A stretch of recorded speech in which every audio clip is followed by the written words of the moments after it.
बिस्मिल्लाहिर्रहमानिर्रहीम। अस्सलाम वालेकुम व्यूवर्स, कैसे हैं आप सब। Welcome to my channel. आज मैं आपको बनाना सिखाऊंगी लच्छेदार पराठा और इसके हर लच्छे अलग अलग होंगे। आप देख सकते हैं बहुत ही ज़्यादा मज़ेदार हमारी आज की रेसिपी तैयार होने वाली है और मैं आपको बताऊंगी कि आप इसे किस तरह से खस्ता बना सकते हैं, किस तरह से इसे आप मज़ेदार बना सकते हैं। और रेसिपी बहुत ही ज़्यादा हमारी आज की मज़ेदार होने वाली है। तो इसी के साथ अगर आप चैनल पर नए हैं, चैनल को भी सब्सक्राइब कर दें, साथ बेल आइकन को भी क्लिक कर दें। इससे मेरी डेली आने वाली मज़ेदार सी वीडियोस आप तक सबसे पहले पहुंचेंगी। वीडियो पसंद आए तो वीडियो को लाइक करना मत भूलिएगा। इंशाल्लाह आज की जो रेसिपी है उसमें आपको सारे स्टेप्स बताऊंगी कि आप इसे किस तरह से इसे लच्छेदार बना सकते हैं। इसके हर जो लच्छे हैं वो अलग अलग किस तरह से हो सकते हैं और हमारे जो पराठे जो हमारे तैयार होंगे वो इतने ज़्यादा टेस्टी होंगे कि आप उसे ऐसे भी खाएंगे तो बहुत ही मज़ेदार लगेंगे और अचार के साथ तो ये बहुत ही ज़्यादा मज़ेदार लगते हैं। तो आपने रेसिपी को ज़रूर ट्राई करना है। तो सबसे पहले मैंने यहाँ पर लिया है गंदम का आटा 4 कप के करीब। ये आप देख सकते हैं, ये मैंने कप लिया था। 4 कप के करीब मैंने यहाँ पर गंदम का आटा लिया है। आप फैन आटा भी इस्तेमाल कर सकते हैं, आप मैदा भी इस्तेमाल कर सकते हैं।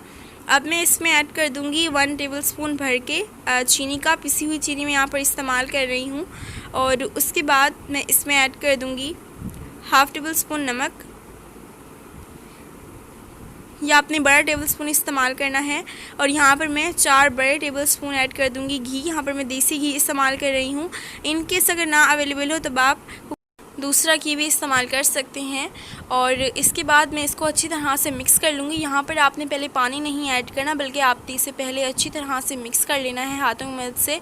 जब आप इसे अच्छी तरह से मिक्स कर लेंगे तब आपने पानी का इस्तेमाल करना है। थोड़ा थोड़ा आपने इसमें पानी ऐड करना है और फिर आपने इसे गूंथते जाना है। बिल्कुल आपने इसे वैसे तैयार कर लेना है जिस तरह से आप आम रूटीन में आटा गूंथते हैं। तो मैं इसे जल्दी से गूंथ लेती हूँ।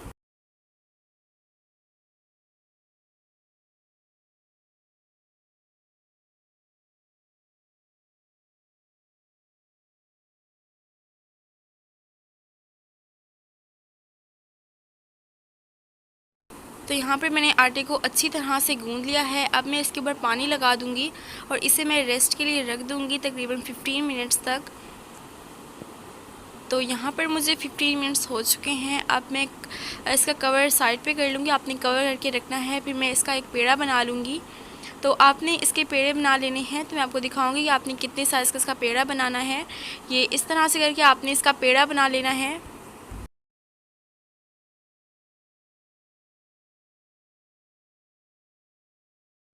ये देखिए इस तरह से आपने पेड़ा बना लेना है और पेड़ा बनाने के बाद आपने इसे बेल लेना है।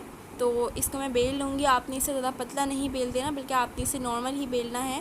तो यहाँ पर मैं इसे बेल लूँगी और फिर मैं आपको दिखाऊँगी आपने इसे कितने साइज़ का बेलना है।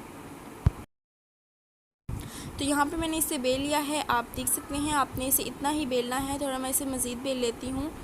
तो इसको मैं अच्छी तरह से बेलने के बाद मैं इसकी कटिंग कर दूँगी। जो आगे मैं स्टेप आपको बताने वाली हूँ उसे आपने बिल्कुल भी मिस नहीं करना। तो इसकी मैं अब कटिंग कर दूँगी। इसे मैंने अच्छी तरह से बेल लिया है। यहाँ पर मैं पिज़्ज़ा कटर का इस्तेमाल कर रही हूँ, आप छुरी का भी इस्तेमाल कर सकते हैं। तो ये देखें इस तरह से करके आपने इसकी ये देखें लंबा लंबा आपने इसे काट लेना है।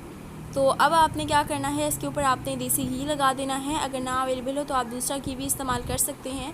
तो इसके ऊपर मैं ब्रश की मदद से लगा दूँगी, आप किसी और चीज़ की मदद से भी लगा सकते हैं। तो ये देखें इस तरह से आपने इसे ग्रीस कर लेना है।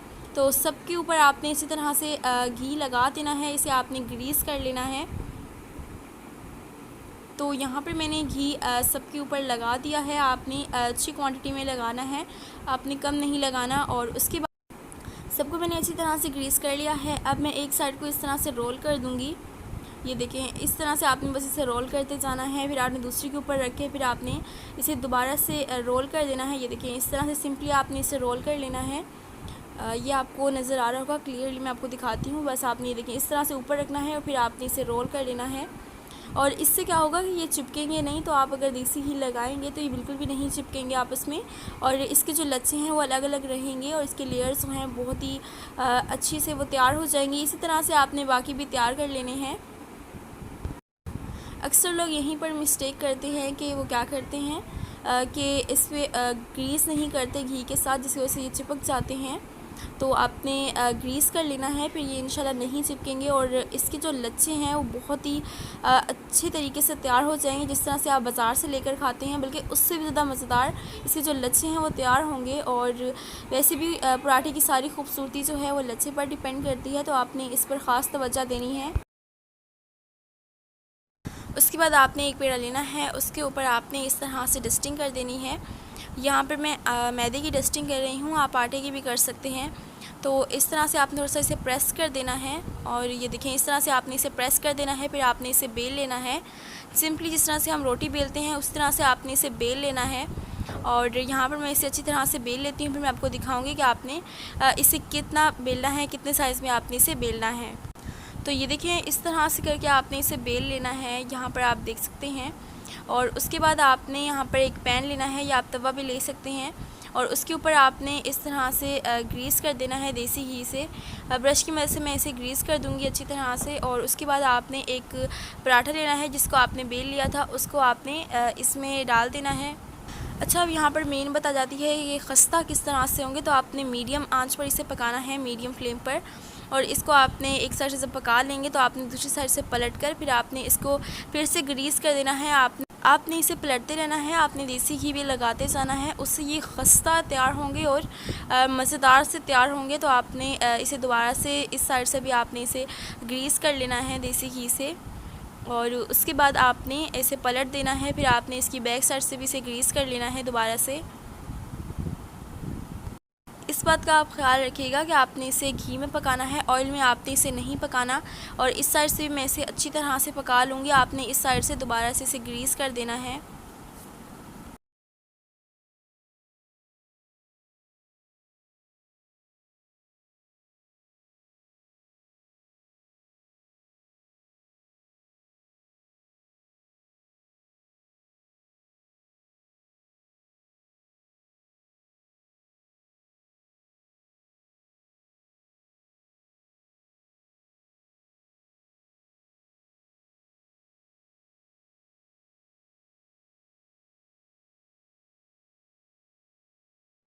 मैं इसे हर तरफ से ग्रीस करती गई हूँ और इसे मैंने पका भी लिया है।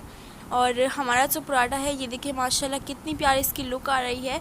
इसी तरह से आपने बाकी सारे पराठे तैयार कर लेने हैं। ये देखें अभी से ही आपको इसकी जो नज़र आ रही होंगी, ये देखें ऊपर से ही आपको नज़र आ रही होंगी। मैं आपको दिखाती हूँ किस तरह से इसके जो लेयर्स हैं वो तैयार होंगी। तो इसको आपने ग्रीस करते रहना है देसी घी से, इससे ये तो खस्ता तैयार होंगे, ऊपर से इनका जो टेस्ट है वो बहुत ही मज़े का होगा। तो उसके बाद आपने इसे दोनों साइड से अच्छी तरह से पका लेना है। आप देख सकते हैं कितनी प्यारी इसकी लुक आ रही है। इसी तरह से आपने बाकी सारे तैयार कर लेने हैं और ये देखें इसकी लेयर्स भी इसी तरह से बनती जाएंगी। इसके जो लच्छे हैं वो अलग अलग होंगे और जब आप इसे तोड़ेंगे तो आप देखिएगा इसके जो लच्छे हैं वो कितने मज़ेदार लगते हैं और कितने खूबसूरत लगते हैं। तो यहाँ पर ये देखिए मैं आपको चिमटे से दिखाती हूँ, देखिए किस तरह से इसके लच्छे जो हैं वो तैयार हो रहे हैं। इसी तरह एंड तक होंगे, बस आपने सारे स्टेप्स फॉलो करने हैं। और यहाँ पर हमारा जो पराठा है वो तैयार हो चुका है। इसी तरह से आपने बाकी भी तैयार कर लेने हैं। और अब मैं आपको इसकी फ़ाइनल लुक दिखाती हूँ। तो यहाँ पर ये तैयार हो चुका है, इसे मैं बाहर निकालूंगी। अब मैं आपको इसकी फ़ाइनल लुक दिखाती हूँ और मैं आपको दिखाती हूँ कि इसके जो लच्छे हैं वो किस तरह से तैयार हुए हैं। ये देखिए व्यूअर्स माशाल्लाह बहुत ही मज़ेदार हमारी जो रेसिपी है वो तैयार हो चुकी है। इसके जो लच्छे हैं सुबहानल्लाह, देखिए जिस तरह से आप बाज़ार से लेकर आते हैं बिल्कुल उसी तरह से तैयार हुए हैं। आपने रेसिपी को ज़रूर ट्राई करना है, फिर आपने मुझे फ़ीडबैक देना है कि आपको मेरी रेसिपी कैसी लगी। तो इसी के साथ अगर आपको मेरी रेसिपी पसंद आई है तो आपने चैनल को सब्सक्राइब करना है, साथ बेल आइकन को भी क्लिक कर देना है। और वीडियो पसंद आए तो आपने वीडियो को भी ज़रूर लाइक करना है। नेक्स्ट मज़ेदार सी वीडियो में मिलते हैं, तब तक के लिए अल्लाह हाफ़िज़।